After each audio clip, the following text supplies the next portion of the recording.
Have you ever sized someone up in a split second? You know, you see them, and your brain just instantly fills in the blanks, creating a whole story about who they are. We all do it.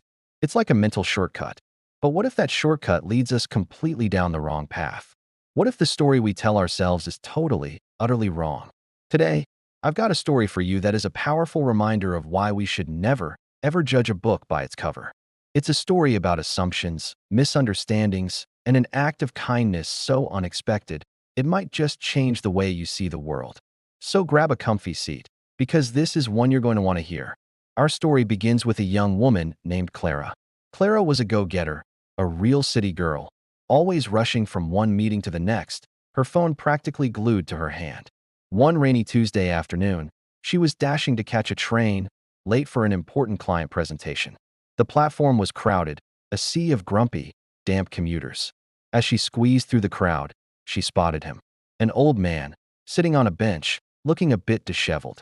His clothes were worn, his hair was messy, and he was muttering to himself, staring intently at a small, crumpled paper bag he held in his hands. Clara's mind immediately went into overdrive. She clutched her expensive handbag a little tighter. She thought, he's probably homeless, maybe talking to himself, maybe he's going to ask for money. She felt a familiar mix of pity and annoyance, and she made a conscious effort to keep her distance as she stood waiting for the train. The old man just kept staring at his bag, a strange, focused look on his face. The train was delayed, and the minutes ticked by. Clara impatiently tapped her foot, replaying her presentation in her head, trying to ignore the man. But then, something happened. A young boy, no older than 5, broke away from his mother and toddled right up to the old man. The mother gasped and rushed forward, ready to pull her son away. But before she could, the little boy looked up at the man with wide, curious eyes and asked, "What's in the bag?" Clara tensed up, expecting the man to get angry or ignore the boy.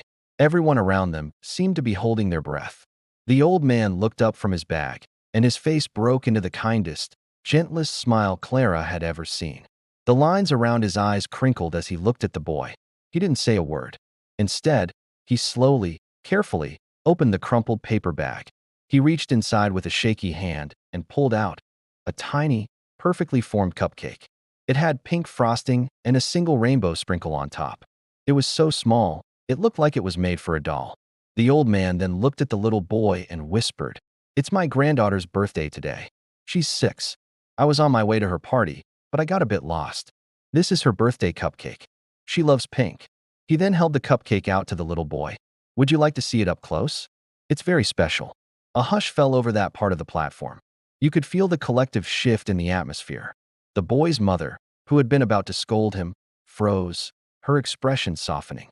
The little boy's face lit up with pure delight. He didn't touch the cupcake, but he leaned in close, his nose almost touching the frosting, and whispered, "Wow." The old man chuckled, a warm, gentle sound. He explained that his granddaughter lived across town, and he was a bit nervous about navigating the busy train system. He'd been looking at the directions his daughter had written for him, which were also in the bag. Clara felt a hot wave of shame wash over her. Her internal monologue, her entire fabricated story about this man, it all came crashing down. He wasn't a threat. He wasn't a nuisance. He was a grandfather.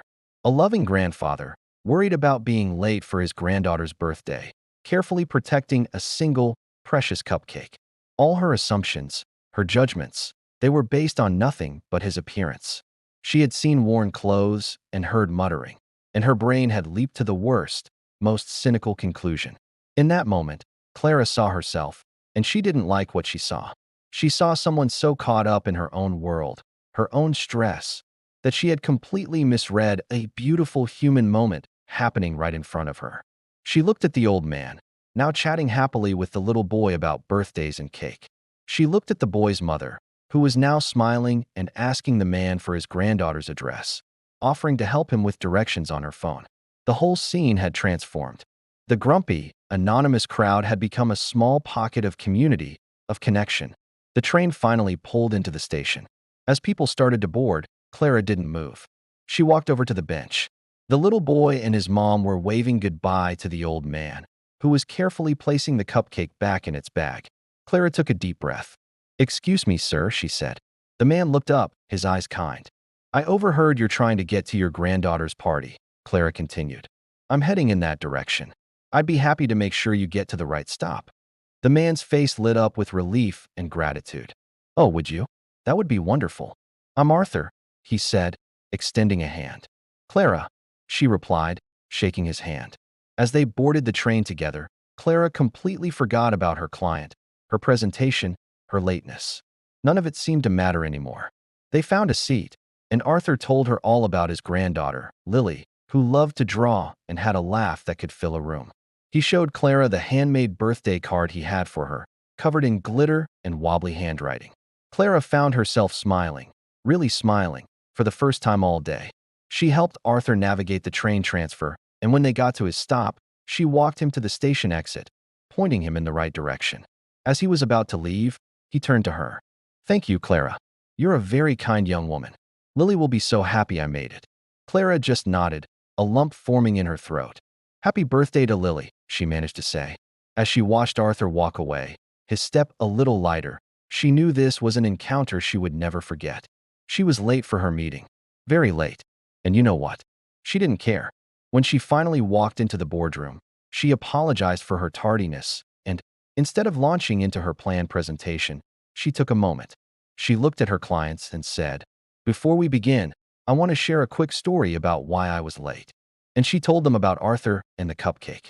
She told them about her snap judgment and the profound lesson in kindness she had just learned.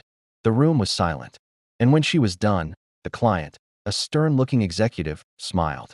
Thank you for sharing that, he said. I think we all needed to hear that. Clara's story is a simple one, but it's so powerful. How often do we do this? We see someone, and in a nanosecond, we've written their story, cast them in a role, and decided how we should feel about them. We build walls based on assumptions, and we miss out on the shared humanity that's right there, waiting to be discovered. Arthur, the grandfather with the cupcake, was a reminder that behind every face, there's a story filled with love, worries, hopes, and maybe, just maybe, a tiny, precious cupcake for someone they love. So, the next time you find yourself making a snap judgment, I challenge you to pause. Just for a second. Take a breath and remind yourself that there's always more to the story. Be open. Be curious. Choose kindness over suspicion. You never know. You might just be part of an unexpected story that melts your own heart. That's the real magic, isn't it? Finding the extraordinary in the ordinary and connecting with the people we share this journey with.